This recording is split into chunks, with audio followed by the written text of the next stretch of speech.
A paz do Senhor Jesus a todos os amados irmãos e irmãs, amém? Aqui quem está falando é a sua irmã em Cristo, Rosimar Lima, trazendo mais uma porção bíblica, trazendo mais uma porção da Palavra de Deus para a sua vida, para a sua edificação, amém? E hoje, meus irmãos, na nossa porção bíblica, ela traz no tema uma pergunta: qual é o propósito do tabernáculo? Então, essa palavra tabernáculo, ela aparece em vários versículos no Antigo Testamento, no livro de Êxodo. Nós vemos aqui vários versículos falando sobre o tabernáculo. E hoje nós vamos estar estudando sobre qual é o propósito do tabernáculo. Então, meus irmãos, nós vamos estar lendo aqui apenas um versículo aqui no capítulo 25 de Êxodo, Êxodo 25 e versículo 8, aonde diz assim a palavra de Deus: E me farão um santuário e habitarei no meio deles. Amém? Glória a Deus. Então, meus irmãos, desde o início da criação, o plano de Deus era compartilhar sua vida com a humanidade e permitir que as pessoas gozassem da alegria da comunhão com Ele. O propósito de Deus era que o ser humano tivesse a comunhão com Deus. Deus, ele não fez a terra para ser separada do céu. Ele não fez o ser humano para viver separado de Deus. Mas, no entanto, a entrada do pecado no mundo criou um sério obstáculo para o cumprimento desse objetivo. A Bíblia diz que o pecado nos afasta de Deus. Adão e Eva declararam independência do céu. Glória a Deus. Se pessoas pecaminosas no Antigo Testamento, quando nós lemos, nós vemos que se pessoas pecaminosas chegassem à presença de Deus, a sua santidade as destruiria. O tabernáculo servia como um meio temporário de os israelitas poderem desfrutar da presença divina sem serem destruídos por ela. Glória a Deus. Aqui nesse versículo que nós lemos, Êxodo 25 e versículo 8, Deus diz: E me farão um santuário e habitarei no meio deles. Então, meus irmãos, o tabernáculo nos mostra o que é necessário para entrar na presença de Deus. O altar diz que o pecado deve ser removido por meio de uma morte sacrificial. O altar do incenso representa a oração, e o incenso em constante combustão nos lembra de que aqueles que são perdoados e lavados, que estão andando em sua luz e confiando constantemente nele, têm acesso ilimitado ao Senhor. Glória a Deus. A cortina entre o lugar santo e o santo dos santos nos recorda de que o Todo-Poderoso, o Deus Santo, que nos convida à comunhão, não pode ser abordado casualmente. Atrás da cortina não há ídolo, mas a arca da aliança gloriosa sobre a qual a glória de Deus aparecia e simbolizando sua entronização. Glória a Deus, aleluia. Como rei de Israel, a centralidade da arca reflete o propósito principal do Altíssimo para com seu povo, um pacto com o Deus vivo. Glória a Deus. Meus irmãos, nossa nova aliança com Deus se faz por meio do sacrifício perfeito de Jesus pelo pecado e seu ministério como nosso sumo sacerdote diante de Deus. Jesus, ele cumpriu todas as exigências que são ilustradas pelo antigo tabernáculo. Glória a Deus. No Antigo Testamento, meus irmãos, quando nós lemos, nós vemos que quando alguém pecasse, teria que levar um animal, né, sem mancha, né, sem mácula, né, sem mancha, para que sacrificassem o animal por causa do pecado do ser humano. Mas Jesus, a Bíblia diz que ele é o Cordeiro, glória a Deus, que tira o pecado do mundo. E nós vamos estar lendo alguns versículos no livro de Hebreus, capítulo 9.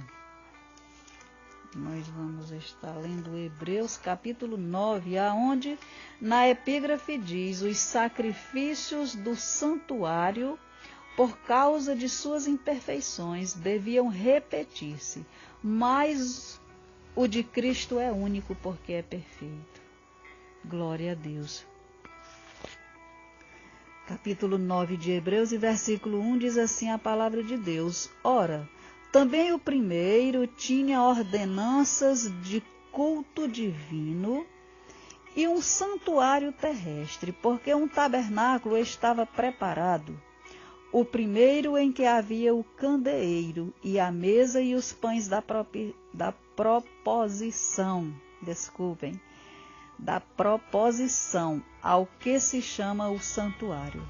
Mas depois do segundo véu estava o tabernáculo, que se chama o Santo dos Santos, que tinha o incensário de ouro e a arca do concerto, coberta de ouro toda em redor, em que estava um vaso de ouro que continha o maná e a vara de Arão que tinha florescido e as tábuas do concerto.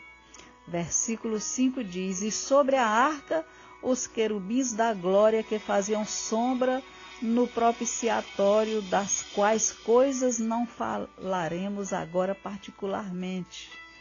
Está escrito no versículo 5.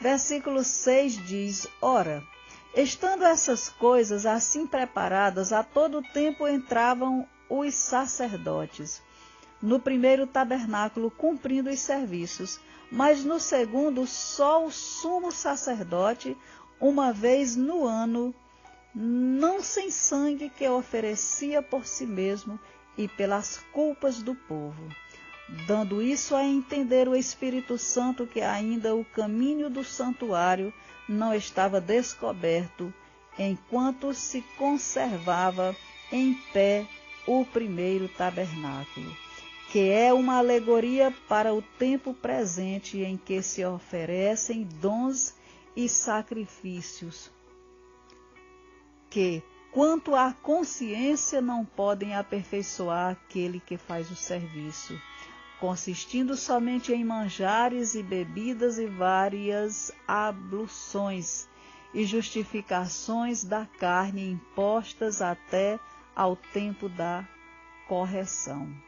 Mas, vindo Cristo, glória a Deus, versículo 11 do capítulo 9 de Hebreus, diz a palavra do Senhor: mas, vindo Cristo, o sumo sacerdote dos bens futuros, por um maior e mais perfeito tabernáculo, não feito por mãos, isto é, não desta criação, nem por sangue de bodes e bezerros, mas por seu próprio sangue, entrou uma vez no santuário, havendo efetuado uma eterna redenção.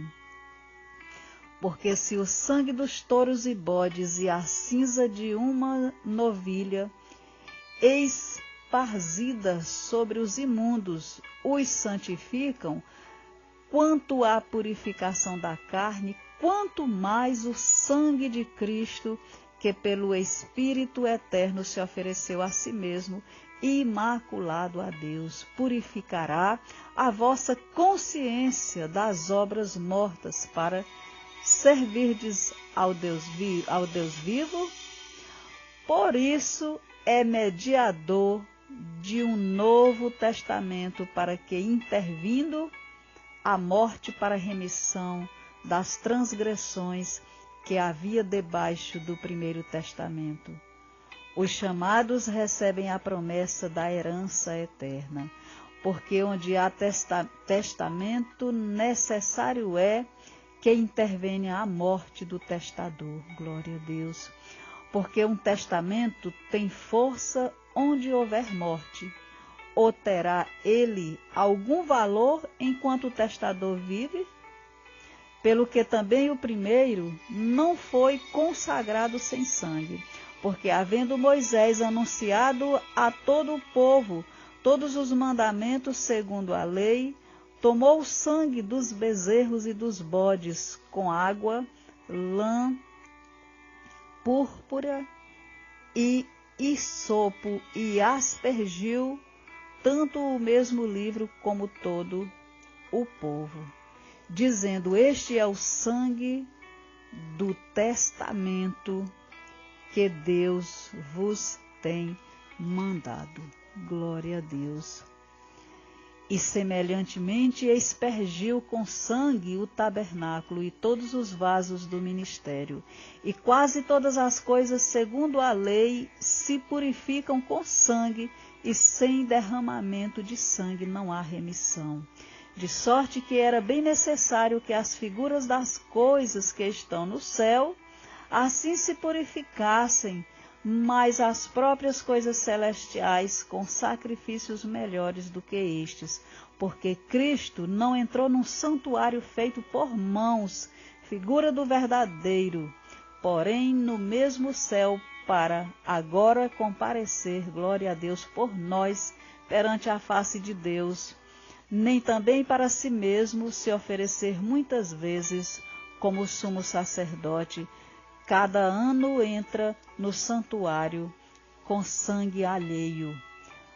Doutra maneira necessário lhe fora padecer muitas vezes desde a fundação do mundo, mas agora na consumação dos séculos, uma vez se manifestou para aniquilar o pecado pelo sacrifício de si mesmo, e como aos homens está ordenado morrerem uma vez, vindo depois disso o juízo, assim também Cristo, oferecendo-se uma vez para tirar os pecados de muitos, aparecerá segunda vez sem pecado aos que o esperam para a salvação. Amém? Glória a Deus. Meus irmãos, Jesus, Ele é o Cordeiro que tira o pecado do mundo. Amém? Então, sacrifícios de animais não eram capazes de remover o pecado do povo. Por isso, Deus enviou Jesus Cristo para morrer por nossos pecados. Meus irmãos, o Santo dos Santos era a sala mais interna do tabernáculo e do templo. O sumo sacerdote podia entrar nele uma vez por ano para a expiação dos pecados da nação. O Santo dos Santos era uma pequena sala para a Arca da Aliança, um baú coberto de ouro contendo as tábuas de pedras originais onde estavam escritos os 10 mandamentos, uma jarra de maná e a vara de Arão. A parte de cima do baú servia de propiciatório ou altar, onde o sangue deveria ser espargido pelo sumo sacerdote no dia da expiação. O Santo dos Santos era o local mais seguro da terra para os judeus, e somente o sumo sacerdote podia entrar nele. Os outros sacerdotes e o povo comum eram proibidos de entrar na sala. Seu único acesso a Deus dava-se por intermédio do sumo sacerdote. Por meio do sacerdócio de Cristo, temos agora acesso à santa presença do Senhor todo o tempo. 24 horas por dia nós podemos ter acesso a Deus através de Jesus Cristo. Glória a Deus. E você pode dar glória a Deus por isto, meus irmãos. Que Deus abençoe a cada um de vocês em nome de Jesus Cristo. Amém?